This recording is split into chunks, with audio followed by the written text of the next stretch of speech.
How's it going, everybody? This is Ruby, and this is episode 30 of my Feed the Beast Machine tutorial series. So today, just like episode 29, we're not looking at an actual machine, we're looking at an energy storage system or unit, however you want to call it. So what we're looking at today is the Adjustable Energy Storage Unit, or the AESU, as I'm going to call it throughout this video. Now what's cool about the AESU is that it doesn't have a set output. So as we can see here, we have 4 buttons here.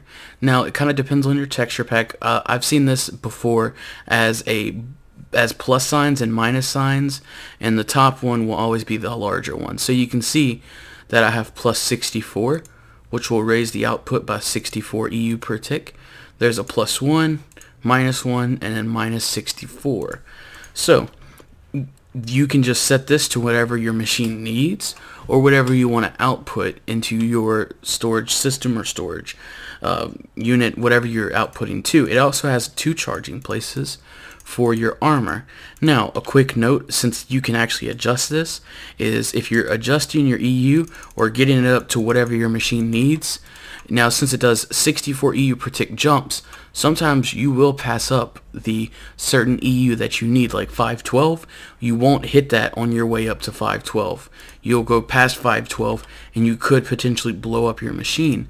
So it's always a very, very, very kind of safe practice to disconnect the cable into the machine that you're powering, or the storage system, like I got an MFSU right here, is that you always want to just disconnect that power before you start messing with the power output.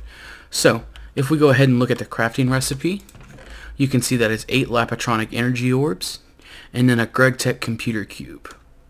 Now the Lapatronic energy orbs are just 8 Lapatron crystals around an iridium plate, and these aren't too expensive, so that's not really a big worry. But the main feature that the adjustable thing is, of course, the kind of random input and output. So if we connect this, you can see that's going to start charging this, and then if we say we only wanted to put out, say, 32 EU per tick, then you can see nothing's really getting transferred, and you can even put out 0. So if we go ahead and bump that up to 1, it'll actually just put out 1 EU per tick. So, or you can even have it output 0 like we had before, and you won't have any output. And then that way, instead of maybe getting rid of the cables, you could just set it down to 0 and not have to worry about it transferring any power. So for example, we see we have a bat box here, which can only take 32 EU per tick, and the second we go above 1, as soon as we go up here, and then we break its, why isn't it blowing up? Oh, there it goes. But I don't know what it is about single player, but it's always so buggy. So that was kind of a fail, but y'all get the point. So automating the AESU is pretty easy. It's pretty similar to the IDSU, the interdimensional storage unit, is that whatever side you're inputting stuff on, so for example, we throw some dirt over here, and we throw some dirt over here. Now, unlike the IDSU, the sides actually go to the bottom input, and only the top goes to the top input. So, just to show y'all, if we throw some dirt in there, you'll see that this will come over to the bottom slot, and then so will that bottom one.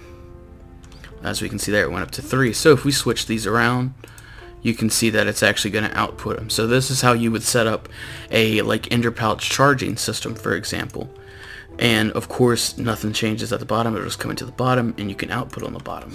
To pick up the AESU, you're going to take your electric wrench, hold down M or whatever your mode key is, and right click until you see lossless wrench mode enabled. Then you can just right click the AESU and pick it up. That's going to conclude today's tutorial. If you have any questions, please feel free to post it in the comments below, or send me a private message on YouTube. I read all my comments and all my messages, so I will get to your question. If this video helped you out, or if you enjoyed it, a rating would be much appreciated. And subscribe, as I always have new Feed the Beast videos coming out almost every other day, if not every day. Thank you. Hey everybody, hopefully you enjoyed that video. On the left is my latest machine tutorial on the interdimensional energy storage unit, and on the right is my latest LP episode on the Hypermind server. Definitely go check those videos out, guys. I'll talk to y'all later.